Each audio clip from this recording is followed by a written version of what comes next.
Guys आज के इस वीडियो में हम कुछ एडवर्सिटी कंजंक्शन को कवर करने वाले हैं। अभी तक हम लोगों ने नॉर्मल कंजंक्शन सीखा है, कोरिलेटिव कंजंक्शन भी सीखा है, लेकिन ये एडवर्सिटिव कंजंक्शन क्या होते हैं तो आज के इस वीडियो में आपको यही बताने वाली हूँ। गाइस एडवर्सिटिव कंजंक्शन बोलो या कॉन्ट्रास्ट बोलो, एडवर्सिटी आपके सेंटेंसेस में कॉन्ट्रास्ट शो करते हैं। कॉन्ट्रास्ट क्या होते हैं, जैसे कई बार आपने नॉर्मल सेंटेंसेस बनाया होगा, जैसे कि कंजंक्शन का कार्य क्या होता है, दो सेंटेंसेस को आपस में जोड़ने का काम करता है कंजंक्शन। जब वही दो सेंटेंसेस एक दूसरे से बिल्कुल अपोजिट होते हैं तो उस वाले कंडीशन में हमारा कॉन्ट्रास्ट शो करता है, उस वाले कंडीशन में हमको एडवर्सिटिव कंजंक्शन का यूज करना होता है। फॉर एग्जाम्पल जैसे मैंने कहा कि आई एम वॉचिंग टीवी, मैं टीवी देख रही हूँ, but my brother is studying, लेकिन मेरा भाई पढ़ रहा है। तो दोनों में ऑपोजिट काम हो रहा है, मैं यहाँ टीवी देखने का काम कर रही हूँ लेकिन मेरे भाई पढ़ने का काम कर रहा है, यानी कि दोनों में ऑपोजिट काम हो रहा है। या फिर आप ऐसे भी सोच सकते हो, Ravi is rich but miser, Ravi अमीर है लेकिन कंजूस है। एक तरफ तो मैंने बोला कि वो अमीर है, दूसरी तरफ वो कंजूस है, यानी कि दोनों ऑपोजिट कार्य कर रहे हैं। तो जब भी कोई सेंटेंसेस ऑपोजिट होते हैं यानी कि वो आपके सेंटेंसेस में कॉन्ट्रास्ट शो कर रहे हैं, विरोधाभास शो कर रहे हैं। वैसे सिचुएशन में आपको एडवर्सिटिव कंजंक्शन का यूज करना होता है। देखिए एडवर्सिटिव कंजंक्शन क्या क्या हो सकते हैं, जैसे कि बट, जैसे मैंने अभी एग्जांपल आपको दिया वो सारे एडवर्सिटिव कंजंक्शन के एग्जांपल थे। तो बट आपका एडवर्सिटिव कंजंक्शन है, whereas, while, yet, although, though, however, nevertheless, even if, even though, ये सारे हमारे जो है ये एडवर्सिटिव कंजंक्शन है। और साथ ही साथ मैं आपको ये भी बता दूं कि ये जितने भी कंजंक्शन आपको दिख रहे हैं ना, इसके हिंदी मीनिंग आपको ज़्यादा से ज़्यादा सिमिलर ही दिखेंगे। हिंदी मीनिंग से अगर आप इसे लर्न करोगे ये एकदम सिमिलर दिखेंगे, लेकिन थोड़ा बहुत उसमें सिचुएशन है, थोड़ा बहुत उसमें डिफरेंस होता है, वो आप लोगों को समझना होगा, तभी आप इसका यूज अपनी प्रैक्टिकल कॉन्वर्सेशन में कर पाओगे। ओके, तो चलिए वीडियो को स्टार्ट करते हैं। तो सबसे पहले हम बात करेंगे बट। बट का मतलब होता है लेकिन, ये तो आप सभी जानते होंगे, बट का मतलब होता है लेकिन। जैसे कि Rohan is poor but he is satisfied, तो एक तरफ आपका शो करे कि वो गरीब है लेकिन दूसरी तरफ कि वो संतुष्ट है, यानी कि दोनों एक दूसरे का ऑपोजिट सेंटेंसेस है। वह गरीब है, वह संतुष्ट है, यानी कि दोनों सेंटेंसेस एक दूसरे से बिल्कुल अपोजिट है। ऐसे वाले सेंटेंसेस में आपको एडवर्सिटिव कंजंक्शन का यूज करना होता है, जो कि आपका ये बट जो है ये एडवर्सिटिव कंजंक्शन है। ओके, तो Rohan is poor but he is satisfied. वैसे ही राखी इज क्लेवर बट ऑनेस्ट, राखी चालाक है लेकिन ईमानदार है, यानी कि दोनों अपोजिट है, वो चालाक भी है और साथ ही साथ वो ईमानदार है, यानी कि दोनों एक दूसरे में कॉन्ट्रास्ट शो कर रहे हैं। तो हम एडवर्सिटिव कंजंक्शन का यूज कर दिए। नेक्स्ट है हिज फादर कैम, उसके पिताजी आए but he did not come, लेकिन वो नहीं आया। तो यहाँ भी आपका ऑपोजिट सिचुएशन है कि उसके पिताजी तो आए लेकिन वो नहीं आया। Okay, He bought some food but did not eat it, यानी कि वो बहुत सारी फूड तो खरीदा लेकिन उसने खाया नहीं, यानी कि खरीदा लेकिन खाया नहीं, यानी कि कॉन्ट्रास्ट शो कर रहे हैं। तो याद रखना है जब भी आपका कोई सेंटेंसेस ऑपोजिट कार्य करता है, कॉन्ट्रास्ट शो करता है, तो वहां पे हमें यूज करना होता है एडवर्सिटिव कंजंक्शन, यानी कि ऐसे कंजंक्शन जो हमारे कॉन्ट्रास्ट में फिट हो सके। ओके, तो ये बट आपका एडवर्सिटिव कंजंक्शन होता है। चलिए नेक्स्ट देखते हैं। ऐसे आप बहुत सारे सेंटेंसेस बना सकते हो, जैसे कि Rohan is rich but माइजर, Rohan अमीर है लेकिन वो कंजूस है। तो इस तरह से बहुत सारे सेंटेंसेस बना सकते हो। एक सेंटेंस आप लोगों के लिए है, वह ईमानदार है लेकिन वह गरीब है, वह ईमानदार है लेकिन वह गरीब है। ये सेंटेंसेस आप फ्रेम कीजिएगा। ओके, चलिए नेक्स्ट देखते हैं। नेक्स्ट है हमारा येट। येट का यूज बहुत ज़्यादा किया जाता है, तो भी फिर भी ऐसे वाले हिंदी वाले सेंटेंसेस आते हैं। और ये जो येट है ना, ये हमारे सेंटेंसेस में सरप्राइज शो करते हैं, यानी कि आप किसी को बात को सुनकर सरप्राइज्ड हो जाते हैं, या फिर आप अनएक्सपेक्टेड कोई बात होती है, ठीक है, अनएक्सपेक्टेड कोई बात होती है, मतलब ऐसा होता नहीं है, आप चौंक जाते हो ना कई बार कोई सेंटेंसेस सुनकर। जैसे कि मैं आपको एक सेंटेंसेस बताती हूँ, she is tired yet she keeps working, वह थकी है फिर भी, येट यानी कि फिर भी या तो भी, वो थकी है तो भी वह काम करती रहती है। यानी कि यहाँ पे आपने येट जो यूज किया तो भी, फिर भी बोलने से एक अनएक्सपेक्टेड सिचुएशन आती है, यानी कि सरप्राइज्ड वाला कोई सेंटेंसेस आता है कि वो थकी तो है फिर भी काम कर रही है, तो थोड़ा अनएक्सपेक्टेड चीज। अक्सर हम क्या होते हैं, हम थक जाते हैं तो हम काम नहीं करते, जाकर सो जाते हैं, लेकिन यहाँ पर थोड़ा सरप्राइज्ड शो कर रहा है, यानी कि अनएक्सपेक्टेड चीज हो रहा है, तो यहाँ पे हम येट का यूज करते हैं। Okay, your grandfather is very rich, तुम्हारे जो ग्रैंडफादर है वो बहुत रिच है। Yet he is not satisfied, फिर भी वो संतुष्ट नहीं है, यानी कि यहाँ भी हम सरप्राइज शो कर रहे हैं, अनएक्सपेक्टेड चीज शो कर रहे हैं। जैसे कि बहुत कोई अमीर होता है लेकिन वो संतुष्ट होता है ना, लेकिन तुम्हारे दादाजी अमीर तो है लेकिन या फिर भी वो संतुष्ट नहीं। Okay, I studied for a year, मैंने 1 साल पूरा पढ़ाई किया। Yet I failed the exam, लेकिन मैं एग्जाम में फेल हो गया। तो यहाँ पर सरप्राइज हुआ ना कि मैंने पूरे साल मन लगा के पढ़ा फिर भी मैं फेल हो गया, यानी कि यहाँ पर अनएक्सपेक्टेड, मैंने पूरा साल पढ़ा यानी कि मैं पास हो जाना चाहिए था मुझे, लेकिन मैं फेल हो गया। तो यहाँ पे अनएक्सपेक्टेड कोई बात होती है, सरप्राइज्ड वाली कोई बात होती है। हिंदी वाले सेंटेंसेस तो भी फिर भी ऐसे वाले सेंटेंसेस आते हैं तो वहाँ पे येट का यूज किया जाता है। ये भी कॉन्ट्रास्ट शो करते हैं, यानी कि बिल्कुल एक दूसरे के अपोजिट होते हैं। ओके, तो यहाँ पे एडवर्सेटिव कंजंक्शन येट का यूज किए। ठीक है, मैंने उसे मारा फिर भी उसने मुझे कुछ नहीं किया, यानी कि यहाँ पे सरप्राइज की बात हुई है ना कि मैंने उसे मार दिया फिर भी उसने मुझे कुछ नहीं किया। ओके, चलिए आगे देखते हैं। नेक्स्ट हमारा है वाइल या वेयर, दोनों एक ही होते हैं, दोनों एक ही होते हैं। अगर अलग अलग, ये वाइल के ना और भी काफी सारे यूजेस होते हैं, अलग अलग कंडीशन में यूज होता है। कभी ये प्रीपोजिशन के रूप में यूज होता है, तो अलग अलग तरह से ये यूज होता है।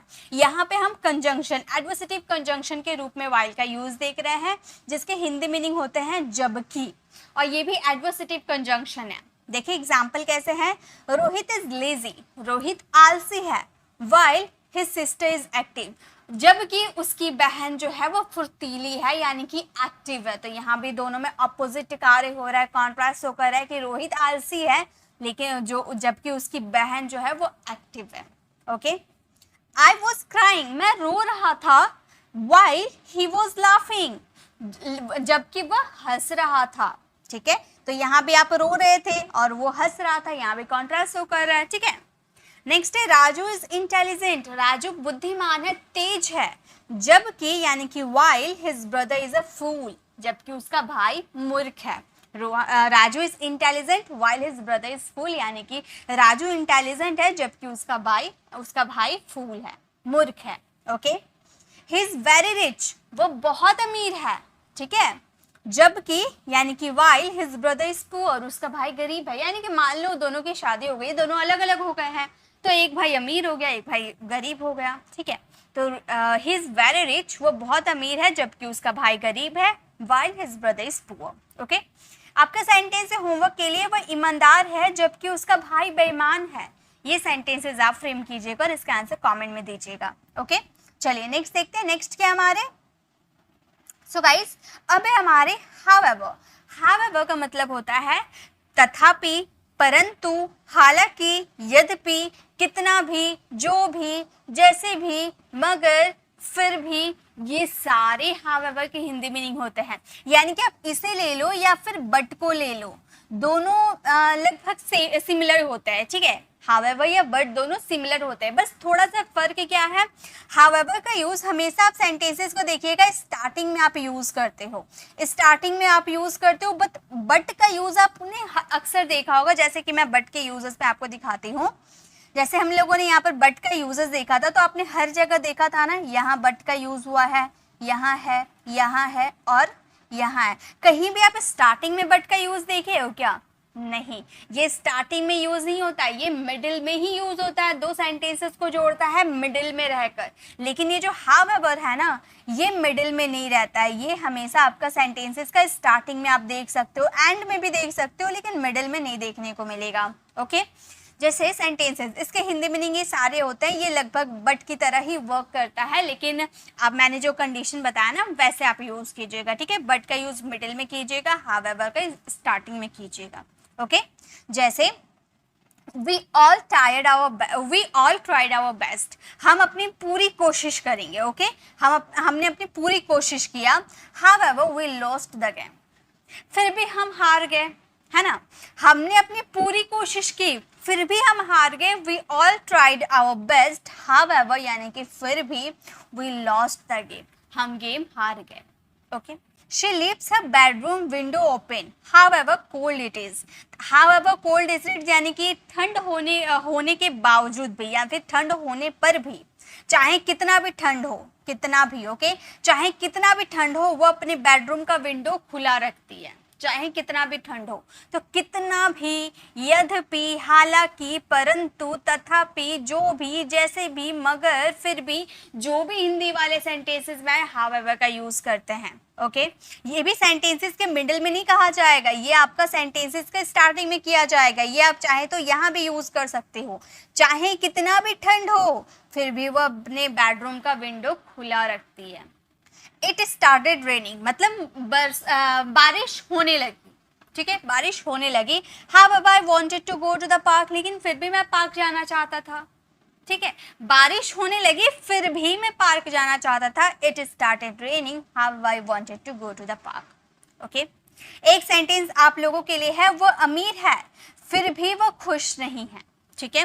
तो जैसे आपने हाउएवर का यूज किया, बट का भी यूज वैसे ही सिमिलर कंडीशन में किया जाता है, बस थोड़ा सा डिफरेंस होता है, बट का यूज हमेशा मिडिल में किया जाता है। तो ये सेंटेंस आप फ्रेम करना और इसका आंसर कमेंट में देना, ओके। चलिए आगे देखते हैं। नेक्स्ट हमारा है नेवरथलेस। नेवरथलेस यूज करो या फिर इसकी जगह आप ये भी यूज कर सकते हो नॉनथलेस। नॉनथलेस का यूज करो या नेवरथलेस का यूज करो, दोनों का हिंदी मीनिंग होता है इसके बावजूद भी। देखिए हिंदी मीनिंग आप देखने जाओगे ना, हिंदी मीनिंग सबके सिमिलर होते हैं, सबके, थोड़ा बहुत कंडीशन, थोड़ा बहुत सिचुएशन में चेंजेस होता है, ठीक है। नेवरथलेस यूज करो या नॉनथलेस यूज करो, दोनों का हिंदी मीनिंग होता है इसके बावजूद भी। जैसे ही वॉज इल, वो बीमार था। Nevertheless he went to office, फिर भी या फिर इसके बावजूद भी वो ऑफिस गया। हिंदी मीनिंग कुछ भी निकाल सकते हो आप, ठीक है। ही वॉज इल, वो बीमार था। नेवरथलेस या फिर यहाँ पे हम क्या यूज कर सकते हैं, हम यहाँ पर नॉनथलेस का भी यूज कर सकते हैं, ठीक है। हम इसे नॉनथलेस का भी यूज करके बना सकते हैं। हम बोल सकते हैं he was ill nonetheless he went to office, यानी कि वो बीमार था इसके बावजूद भी वो ऑफिस गया, ओके। नेक्स्ट है ही वॉज वेरी इंटेलिजेंट, वो बहुत इंटेलिजेंट है, ठीक है। Nevertheless he failed the exam, फिर भी या इसके बावजूद भी वो एग्जाम में फेल हो गया, ठीक है। ही इज वेरी इंटेलिजेंट या फिर नॉनथलेस का भी यूज कर सकते हो, नेवरथलेस की जगह हम नॉनथलेस का भी यूज कर सकते हैं। He is very intelligent nevertheless he failed the exam, वो बहुत बुद्धिमान है इसके बावजूद भी वो एग्जाम में फेल हो गया। इट वॉज अ कोल्ड, मतलब उसे कोल्ड थी, जुकाम थी। Nevertheless he didn't where jacket, इसके बावजूद भी उसने जैकेट नहीं पहना। तो यहाँ भी अपोजिट कार्य हो रहा है, यहाँ भी कॉन्ट्रैक्ट हो रहा है। एक तरफ तो उसे ठंड है, उसे जुकाम है, और दूसरी तरफ उसने जैकेट नहीं पहना, यानी कि इसमें भी एडवर्सेटिव कंजंक्शन लगेंगे। तो यानी कि जो आपका अपोजिट कार्य करता है, यानी कि आपके सेंटेंसेस में विरोधाभास, कॉन्ट्रास्ट शो करता है, उसमें हम एडवर्सेटिव कंजंक्शन का यूज करते हैं। इट वॉज अ कोल्ड, उसे जुकाम थी, या फिर यहाँ पर नॉनथलेस का भी यूज कर सकते हैं। He didn't wear a jacket, उसने जैकेट नहीं पहनी, ओके। वह बहुत थका हुआ था, इसके बावजूद भी वो चलता रहा। ये सेंटेंस आप फ्रेम कीजिएगा और इसका आंसर कमेंट में दीजिएगा, ओके। चलिए आगे बढ़ते हैं। नेक्स्ट हमारा कंजंक्शन है ऑल्दो या दो।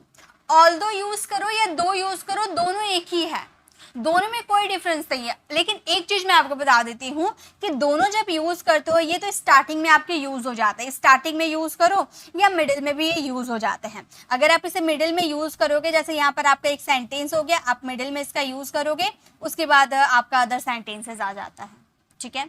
लेकिन अगर आप इसका यूज स्टार्टिंग में कर रहे हो, उसके बाद आपका एक सेंटेंस आता है, फिर दूसरा सेंटेंस आता है, तो वहां पे आप कॉमा लगा के दूसरा सेंटेंस यूज कर दो, या फिर आप ऑल्दो दो का यूज करो, फिर अपना सेंटेंस लगाओ और यहाँ पर येट का यूज करके नेक्स्ट सेंटेंस बनाओ, ठीक है।